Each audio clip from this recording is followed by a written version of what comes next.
پاکستان جیسے کنٹریز کے اندر جہاں پہ کتاب دوستی کا پہلے بھی کوئی اتنا زیادہ رجحان نہیں تھا، اس وقت بچہ جو ہے آپ کی ٹیکسٹ بکس ہیں ان کی طرف نہیں وہ آ رہا، ڈیجیٹل لائبریریز کی طرف جانا پڑے گا، آپ کو اس طرح کے پارکس جو ہے ڈیزائن کرنے پڑے گے۔ کبھی 3 دن کبھی 4 دن کا نوٹیفیکیشن آتا ہے، کبھی 5 دن کا بھی ہم سنتے تھے۔ ظلم ہو رہا ہے ہماری نسلوں کے ساتھ۔ ویورز، آج بچوں کی کتابوں کا عالمی دن منایا جا رہا ہے اور یہ دن ہمیں ایک انتہائی اہم سوال کی طرف لے جاتا ہے۔ وہ دور یاد کریں جب ہمارا وقت کہانیوں کی کتابوں اور رسائل کے انتظار میں گزرتا تھا، مگر آج کے بچے کا ہاتھ کھلونا چھوڑتے ہی اسمارٹ فون کی طرف لپکتا ہے۔ اور کیا ہم اپنے بچوں سے ان کا بچپن اور ان کے تخیل کی اڑان چھین رہے ہیں؟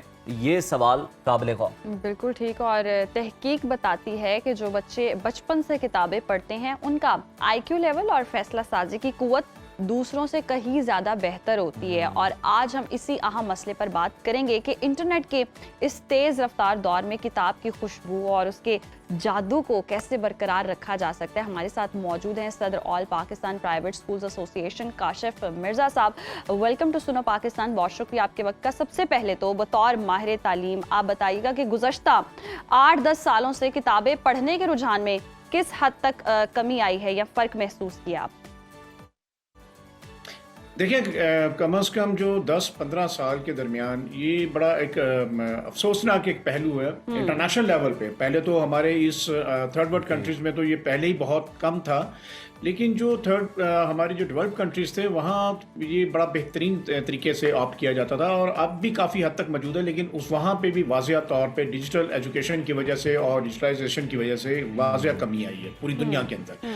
اور انفارچونیٹلی پاکستان جیسے کنٹریز کے اندر جہاں پہ کتاب دوستی کا پہلے بھی کوئی اتنا زیادہ رجحان نہیں تھا، نہ حکومتی سطح پہ نہ معاشرتی سطح پہ، تو جب سے ہم دیکھ رہے ہیں خاص طور پہ پینڈیمک سے بعد کا جو ٹائم ہے، اگر آپ اس میں دیکھیں تو اٹس ریئلی ویری الارمنگ کہ آپ کے پاس اس وقت بچہ جو ہے وہ جو آپ کی ٹیکسٹ بکس ہیں ان کی طرف نہیں وہ آ رہا، تو جو ادر جو اس کی بکس ہیں جو ہسٹری سے ریلیٹڈ ہیں، سائنس فکشن سے ریلیٹڈ ہیں، یا آپ کوئی بھی ایسی بکس جس کا ایک بچے کے اندر رجحان ہونا چاہیے۔ اور یہ سائنس یہ کہتی ہے کہ جس بچے کے اندر ریڈنگ ہیبٹس ہوتی ہے، اس کی انٹلیکچوئل ایبلٹی، اس کی کریٹیو تھنکنگ اور اس کے اندر جو انوویشن کا رجحان ہے وہ زیادہ ہوتا ہے، کیونکہ ریڈنگ آپ کو سوچنے کی طرف لے جاتی ہے، آپ کو فکر کی طرف لے کے جاتی ہے، اور جب آپ اس کے اوپر فکر کرنا شروع کرتے ہیں تو پھر اس سے آپ کی جو کریٹیکل تھنکنگ اور کریٹیوٹی ہے اس کو جو ہے ایک سپورٹ ملتی ہے۔ So it's really very unfortunate کہ انفارچونیٹلی ہمارے اس معاشرتی سطح پہ سول سوسائٹی لیول کے اوپر بھی اس کا رجحان سینئر سے لے کے بچوں تک ایکولی اس میں بہت کمی آئی ہے۔ ہاں، اب کیا ہو سکتا ہے جو ہونا بھی چاہیے، no doubt today is the world of technology and digital learning، تو ہمیں میکسیمم کوشش یہ کرنی چاہیے کہ ریسرچ بیسڈ چیزوں کو حکومتی اور سول سوسائٹی لیول کے اوپر انکریج کرنے کی ضرورت ہے، نیشنل لیول پہ بھی اور انٹرنیشنل لیول پہ بھی۔ اور بچوں کو ٹھیک ہے، اگر وقت کے ساتھ ہم بچوں کو اس طرف نہیں قائل کر پائے، ایک زمانہ تھا ہم کہا کرتے تھے کہ جو میدان جن کے آباد ہوتے ہیں یا لائبریریز جن کی آباد ہوتی ہیں ان وہاں کرائم ریٹ بھی کم ہوتا ہے، اور بچوں کے اندر جو رجحان آگے بڑھنے کا، کریٹیوٹی کا، انوویشن کا، انوینشنز کا وہ ہوتا ہے۔ تو اب نہ تو ہمارے میدان آباد ہیں، نہ لائبریریز آباد ہیں، تو ہم کیا کر سکتے ہیں؟ ہم اس کو دور حاضر کی جو نیڈز ہیں اس کے مطابق کر سکتے ہیں۔ آپ کو ڈیجیٹل لائبریریز کی طرف جانا پڑے گا، آپ کو اس طرح کے پارکس جو ہے ڈیزائن کرنے پڑے گا کہ بچوں کے ایپٹیچیوڈ کے مطابق، ان کے رجحان کے مطابق اور انٹرنیشنل نیڈز کے مطابق ہمیں اس کو جو ہے ہم آہنگ کرنا پڑے گا۔ تو میرا خیال ہے ہمیں تھوڑا سا اپنی اپروچ کو بھی بہتر کرنا پڑے گا، ورڈ کی نیڈز اسیسمنٹ کر کے اس کے مطابق، اور بچوں کے رجحان کو بھی مد نظر رکھنا پڑے گا۔ میں پھر یہ کہتا ہوں، بارہا مختلف فورم پہ بھی میں نے پہلے بھی بات کی ہے، ہمارا جو ایجوکیشن سسٹم انفارچونیٹلی یہ نہ تو دور حاضر سے میچ کرتا ہے۔ یونیسیف کہہ رہا ہے کہ ہم 50 سال پیچھے دنیا سے ہیں، اور آج اے آئی کے زمانے میں بالکل بڑی آپ نے کاشف صاحب زبردست تجاویز دی ہیں اس معاملے کے اوپر، اور بالکل جدید دور کے جو تقاضے ہیں ان کے مطابق ہی خود کو بھی ہمیں ڈھالنا پڑے گا اور بچوں کی بھی تربیت کرنی پڑے گی۔ ڈیجیٹل لائبریریز کا قیام بہت زیادہ ضروری ہے۔ کاشف صاحب ساتھ ہی رہیے گا، ایک اور بڑے اہم مسئلے پر آپ کی رہنمائی ہمیں درکار ہے۔ پنجاب کے تعلیمی میدان سے ہم دیکھتے ہیں کہ بہت بڑی خبر آئی ہے، وہ یہ کہ آپ وہ خبر بھی بتائیں گے، لیکن اس سے فی الحال اساتذہ، طلبہ اور والدین سبھی حیران ہے کہ 3 ہفتوں بعد تعلیمی ادارے کھلے ہی تھے کہ اب اسکولوں کے اوقات کار پھر بدل دیے گئے ہیں. اب ہفتے میں 4 دن اسکول لگیں گے اور جمعے کی چھٹی ہوگی. یہ فیصلہ بظاہر تو تعلیمی نظام کو جدید خطوط پر استوار کرنے کے لیے کیا گیا، مگر عملی پہلو کیا ہوں گے یہ ایک بڑا سوالیہ نشان بھی ہے. بالکل ایسا ہی ہے، اور ان اوقات پر عمل کرنا اور 4 دن کے حساب سے نصاب مکمل کرنا ایک بڑا چیلنج دکھائی دیتا ہے. والدین بھی پریشان ہیں، فیسیں بھی بھرتے ہیں، اخراجات بھی سارے اٹھاتے ہیں، لیکن ہم دیکھتے ہیں کہ اس طرح سے بچے اب تو گرو بھی نہیں کر پا رہے ہیں. تعلیم کی طرف رجحان بھی کم ہوتا جا رہا ہے. کتابیں پڑھنے والے رجحان پہ تو ہم بات کر ہی رہے ہیں. کاشف صاحب، یہ کتنا زیادہ الارمنگ ہے کہ ہم کتابوں پر بات کریں کہ بچے جی اپنی جو کلاس رومز میں بیٹھ کر بکس پڑھنی ہے اس طرف نہیں آ پا رہے ہیں. دوسری بک ریڈنگ یا ہیبٹ وہ ڈیولپ ہونا تو ابھی بہت دور کی بات ہے. یہ جو سسٹم ہے، تعلیمی نظام ہے، کبھی اسکول بند کر دینا، اتنی چھٹیاں دے دینا، وہی والی بات ہے. کچھ بھی ہو جاتا ہے، پیٹرول مہنگا ہے اسکول بند، کچھ بھی کرونا آ گیا اسکول بند. تو یہ کتنا متاثر ہو رہا ہے ایجوکیشن سسٹم کو، اپنی جو تبدیلیاں ہیں وہ کتنی زیادہ اب درکار ہو گئی. دیکھیں کہ بہت ایک مشہور پروورب ہے کہ اگر کسی قوم کو برباد کرنا ہے تو اس کا ایجوکیشن سسٹم برباد کرتے ہیں. اور یہ ہمارے ساتھ 1835 سے جو لارڈ مکالے کا جب سسٹم انٹروڈیوس ہو تب سے لے کر ہم سے یہ ظلم و زیادتی چلی. چلو وہ تو ایک قوم کو غلام قوم کے طور پہ رکھتے تھے. ہم تو اب کلیم کرتے ہیں ہم 78 ایئر سے آزاد ہو گئے ہیں، لیکن شاید ہم آزاد ایک محدود حد تک ہی ہیں.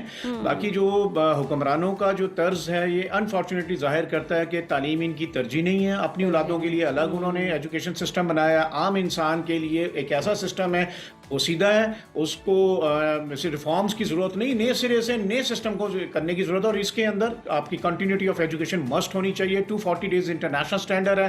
اور ہم کرتے کیا ہیں، ہمارے ہو کیا رہا ہے. اب تو پچھلے پینڈیمک ٹو آنورڈ اگر آپ دیکھ لیں بمشکل 110 اور 120 ڈیز ہے. اس سال جو یہ اینڈ ہو رہا ہے، جو مطلب کہ اینڈ ہو گیا بلکہ نیا سال آ گیا، یہ جو پچھلا 2025 کا سیشن گزرا یہ تو بمشکل 100 ڈیز سے بھی کم ہے. تو آپ مجھے ایک بات بتائیں، جو آج ابھی آپ نے بکس کے حوالے سے، ڈیل کے حوالے سے ابھی ہم نے ڈسکشن پہلے کی، اب اسی کنٹینیوٹی میں ہم بات کرتے ہیں. جب آپ کے پاس بک ریڈنگ جو ہے، آپ کی ٹیکسٹ بک کی بکس کو پڑھنے کے لیے بھی آپ نہیں الاؤ کر رہے، آپ کی ایک ارباب اختیار کے جو اختیار میں وہ الاؤ ہی نہیں ہمیں کر رہے ہماری نسلوں کو. تو میرا تو 2 کروڑ 80 لاکھ بچہ آؤٹ آف اسکول ہے. جو 5 کروڑ پڑھ رہا تھا اس کو بھی اگر آپ ان بہانوں سے کہ آپ کبھی 3 دن کبھی 4 دن کا نوٹیفکیشن آتا ہے، کبھی 5 دن کا بھی ہم سنتے تھے جی ہوگا، یہ ان کی مہربانی ہے، احسان ہے کہ ہماری نسلوں کو کلاس روم تک آنے کا 100 ڈیز بھی دے رہے ہیں. تو میں بہرحال اس حوالے سے یہی کہوں گا کہ یہ بہت ایک ایسی ظلم ہو رہا ہے ہماری نسلوں کے ساتھ، جس کے اثرات جو ہیں اگلے آنے والے. کاشف صاحب بالکل، اب ہم اس کے اثرات کی بات کر رہے ہیں تو پھر طلبہ اگر اس طرح سے چلے گا، 4 دن تعلیم 3 دن چھٹی، تو بچوں کا جو مومنٹم بنا ہوتا ہے پڑھائی کا، جو وہ تھوڑا بہت سیریس لے رہے ہوتے ہیں، اگر وہ 6 دن اسکول جا رہے ہیں تو اگر اس طرح سے وہ جائیں گے کہ آدھا چھٹیاں اور آدھا دن وہ پڑھائی کریں گے ہفتے کے اندر، تو پھر وہ کتنے سنجیدہ ہوں گے؟ وہ تو پھر غیر سنجیدہ لینا شروع کر دیں گے اپنی تعلیم کو بھی. بالکل آپ صحیح فرما رہے ہیں، اور ایسا ہوا ہے پینڈیمک ٹو آنورڈ. آپ دیکھ لیں، ہم نے تو وہ بھی دن دیکھے کہ جس وقت 1100 میں سے 1100 والے بچے جو تھے ان کو ٹاپر جو تھے وہ کوئی 5-6 ہزار بچے ہمارے بورڈز نے ڈکلیئر کر دیے، جو خیراتی نمبر جو ہے ان کو بانٹے گئے.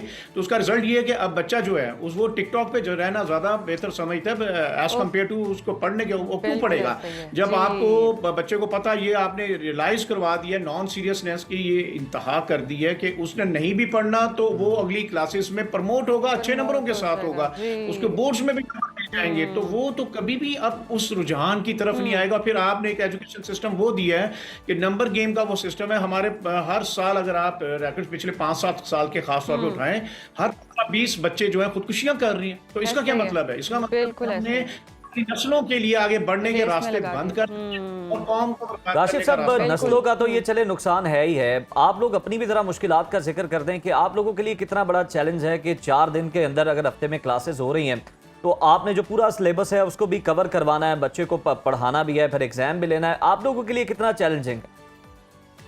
بہت بڑا چیلنج ہے. اس کی وجہ یہ کہ جو اقدامات پچھلے ان 8-10 سالوں میں ہوئے، ایک تو چیلنج یہ ہے کہ آپ اپنے بچوں کو کسی طریقے سے انفورس کر کے ان کو پابند کر کے نہیں کر سکے. حکومتی سطح کے اوپر وہ اقدامات ہیں کہ نہ تو کنٹینیوٹی آف ایجوکیشن ہوگی اور نہ آپ ان کی پروگرس کو بھی مانیٹر کر سکیں گے. اس وجہ سے نہ تو آن لائن ہمارے پاس انفراسٹرکچر 14%، اگر آپ آن لائن کے اوپر بھی جب بھی انہوں نے اقدامات کیے تو باقی 86% تو ویسے ہی ان تک ایکسیس نہیں تھی. پھر میں ان سے رزلٹ کیا مانگوں گا؟ وہ کہیں گے آپ نے ہمیں پڑھایا نہیں. جب آپ یہ کہیں گے